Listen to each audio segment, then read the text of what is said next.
This is the third question. After we elect you, how do you see yourself becoming involved and staying involved with the life of our community? We'll start with Mr. Quesada. I think, which is first? Who's first?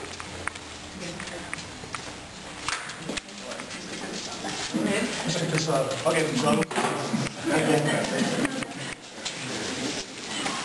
well, one, again, as I was mentioning earlier, my background is in community organizing, and I think that it's one thing to say you're going to hit the ground running. It's one thing to say a lot of things are going to happen because you have these different positions, but actually being someone who's worked in the district, worked in neighborhoods like Portola to make things happen, I understand how difficult it is to get things done.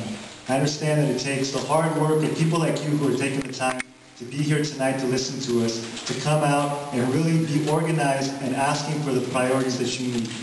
I am going to be a community organizing supervisor. I'm not going to just be a policy wonk that's going to sit there and tell us what we need. I'm going to be someone who's going to listen to all of you, who's going to be at these type of meetings, that's going to ask the leaders of this community to organize the community and to really let us know what the priorities are and demand that from, not from City Hall as a whole, but from our district supervisor. We know that for the past 8 years we've had a district supervisor that's really been focused on citywide issues and not on local issues. And it's not been, and it's the #1 complaint I've heard the whole time I was out here campaigning. So I think the difference is that I am a community organizer. I've worked my entire career in District 9. I understand how difficult it is to get things done. It's not an easy thing to make promises, but what I do promise you is that I'll work with you to make sure that the demands that you come with, the priorities that this community has, will be the priorities of my tenure on the Board of Supervisors. Thank you.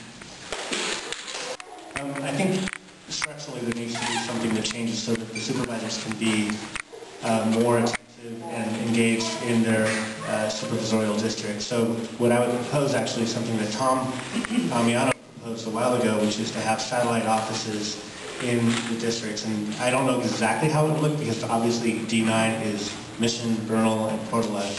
And there may be a way that we can have a satellite office, for example, in a nonprofit in Portola or at a school as an in-kind service with the school district. And then the community liaison that is working with the supervisor, because the supervisor has 2 aides, one's a community liaison and the other's a legislative aide. But the community liaison staffs and rotates in those offices, and then the supervisor comes out as well. I think that's a good opportunity to be engaged with the community, to hear what the concerns are, and then get active and make sure that some of the needs are, most of the needs are met. And I think that hasn't happened because there hasn't been a lot of will from the supervisors to get out into the community. Tom Amiano, I think, is a wonderful citywide supervisor. I've worked with him on legislation, Prop H, to get funding into the schools, and the Rainy Day Fund, which is helping the schools bail out right now after the governor slashed our budget. But he has not been able to, for whatever reason, be really connected with the community. I think that you guys demand that your supervisor be with you on a timely basis and regularly so that you can have your needs met. And that's something that we work really hard to make sure happens. If I can just say something about what Eric's story said, I have a lot of respect for Eric, but I do disagree with that in the sense that I think that if you don't set aside the money for people who live here, people are not going to be around to actually enjoy the parks and the services that you want to provide. But let me say this, I really think that the whole concept of district elections is that the supervisor has to be involved in the life of every neighborhood. What I always say to people is that I will know that I will be doing my job if I get the sense that people will be tired of seeing me in every neighborhood. And that's the kind of supervisor that I'm going to be, the kind of supervisor that walks around, that is engaged, that is there, that is present. And I think that, you know, there are a lot of examples of that, of how effective that can be in the life of a neighborhood.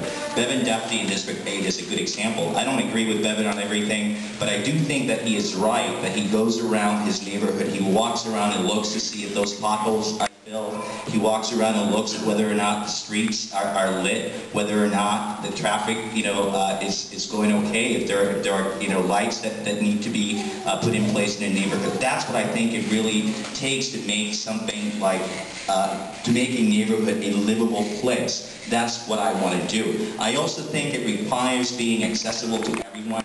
And I'll tell you that I know that if I'm elected, you and I are not going to agree 100% of the time, but I do guarantee you that I will have an open door policy, and that on very important issues, on every issue, I will listen to what you have to say. I want to be a supervisor for every person who lives in District 9, irrespective of their political ideology. We have a very diverse district. That's what it takes. And I really believe that the nuts and bolts of government have to be done right. It's important to focus on big issues, but at the end of the day, it is those little things in life that make a neighborhood livable. And we have to roll up our sleeves, and the district supervisor actually has to be interested in those little things, because they really do make a big difference in the life of a neighborhood.